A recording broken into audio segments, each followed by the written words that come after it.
What is the real cost of owning a yacht from an owner's perspective? That's what I'm gonna cover in today's video. And if you like videos like this, be sure to subscribe to my channel as I release them every week.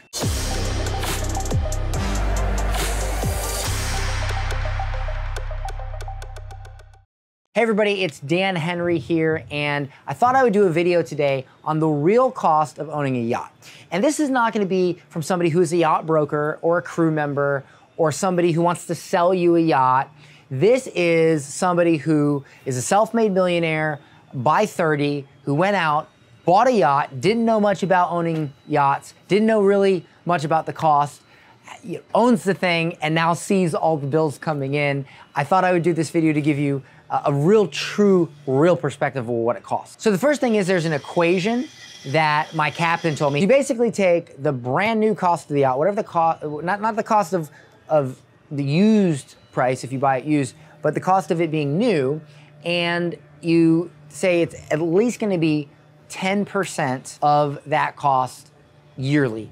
So if you have a $1 million yacht, it's probably gonna be about $100,000 a year to maintain it. These are equations that you can try to guess, but let me tell you some real numbers. So when I first bought the yacht, the first thing is the cost of fuel. The cost of fuel is huge. I spent about $8,000 on a 2-week trip bombing around the Bahamas. The fuel cost really depends on how much you use it, where you take it. You definitely want to leave it in one place and try to just kind of bomb around where you're at. If you take it from place to place, that's when the fuel cost really adds up. It costs several $1,000s for me to bring it from Fort Lauderdale all the way up to St. Pete. And it still has to go back there and over to the Bahamas for charter season. The other thing is things break daily. In fact, let me just show you this right here.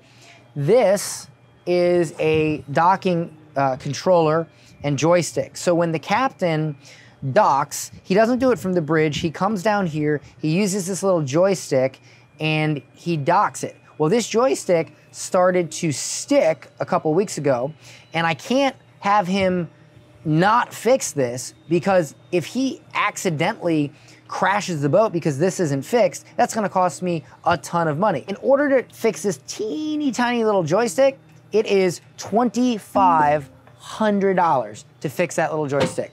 But I'll tell you this, if the boat crashes, it's gonna be a lot more than $2,500. So things like that break all the time. $1,000 here, $2,500 there, etc. Here's another thing. This boat, and I'll show you this right here, look on the side. See all that fiberglass, see all that area that has to be maintained and cleaned? That all has to be polished, okay? Because when the salt water hits it, if it's not polished, the dirt, the salt water hits it, it's not gonna run down the side of the boat. It's gonna stick to the boat, it's gonna eat at the boat. So it has to be polished.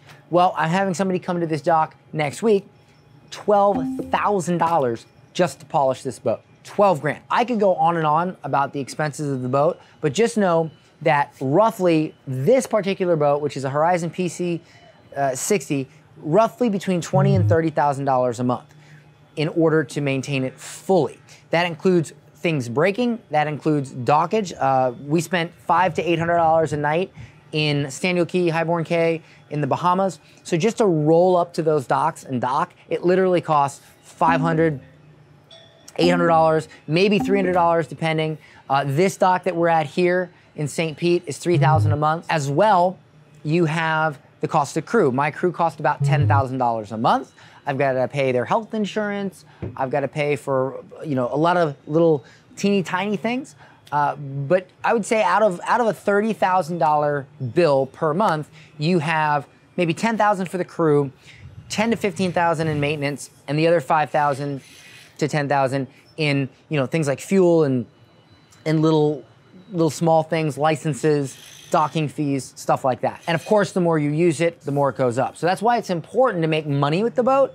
Very few people just buy a boat like this. I mean, you have to be super rich. Now, listen, I've built some amazing wealth.